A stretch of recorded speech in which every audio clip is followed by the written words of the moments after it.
Régis Juanico, qui est à côté de vous, était en partie d'accord avec vous, visiblement, si je voyais votre regard. Mais vous voulez revenir, vous, sur le RSA.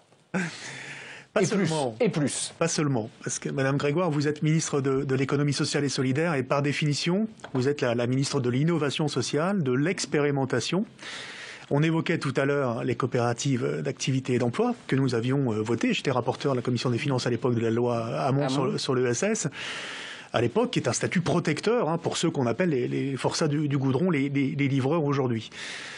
Mais est-ce qu'il ne serait pas temps, au vu aujourd'hui de la situation très dégradée de la jeunesse dans notre pays, d'expérimenter une solution, alors peut-être temporaire, de revenu universel aujourd'hui, tout simplement parce que ce qui est dramatique dans ce pays, c'est le sort réservé aujourd'hui à notre jeunesse et la transition vers l'âge adulte qui, maintenant, depuis 40 ans, c'est pas nouveau, mais était une succession de 5 à 10 ans de petits boulots, de contrats précaires, et qu'aujourd'hui, on voit bien. On l'a beaucoup travaillé avec Marie-Georges Buffet ces derniers mois ici à l'Assemblée nationale avec la commission d'enquête sur les effets de la Covid, sur la jeunesse. On a une dégradation de l'état physique de plusieurs générations, une dégradation de l'état psychologique, on en a beaucoup parlé ces dernières semaines, mais aussi de leur situation financière, puisque 50% des étudiants vivaient de petits boulots et 40% l'ont perdu. Donc, ils sont tombés dans la grande précarité. Est-ce qu'on ne devrait pas, au-delà simplement de l'élargissement du RSA, mettre en place une expérimentation d'un revenu universel pour la jeunesse?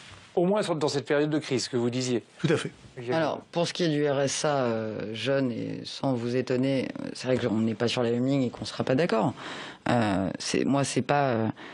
Vous le voyez bien, d'ailleurs, on peut nous le reprocher, pour le coup. Un jeune, une solution, ça ne veut pas dire la même solution pour tous les jeunes. Ça veut dire un jeune, une solution, en fonction de son parcours, en fonction de son âge, en fonction de son diplôme, de son éloignement, de son point de départ, l'égalité des chances, plus ou moins aidé au démarrage. Aujourd'hui, on a une panoplie d'aides, et d'ailleurs, ça fonctionne plutôt bien. On voit que l'apprentissage, et je ne doute pas que vous vous en réjouissez, décolle enfin dans notre pays.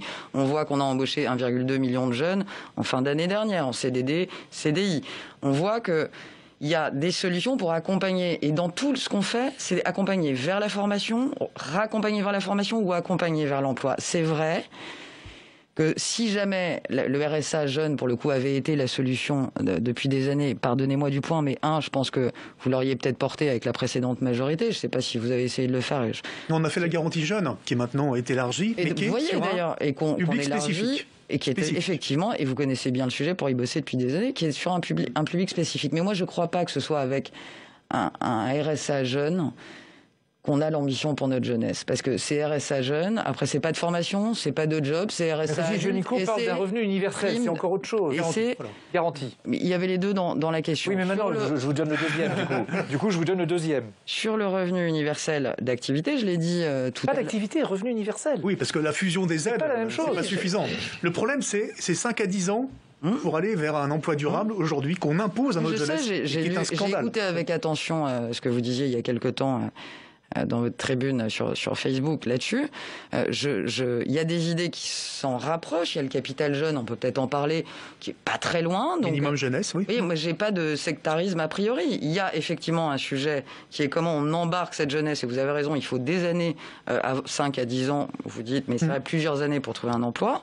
Je pense que ça fait partie des sujets qui sont intéressants et à ouvrir. Mais pour ce qui est du RSA jeune, c'est pour ma part, je crois pas que ce soit l'ambition pour la jeunesse. Par contre, sur le revenu universel, donc j'entends bien ce soir que c'est un sujet qui peut vous intéresser. C'est un sujet qui est dans l'air du temps. C'est un sujet d'ailleurs qu'une partie des membres de la majorité regarde.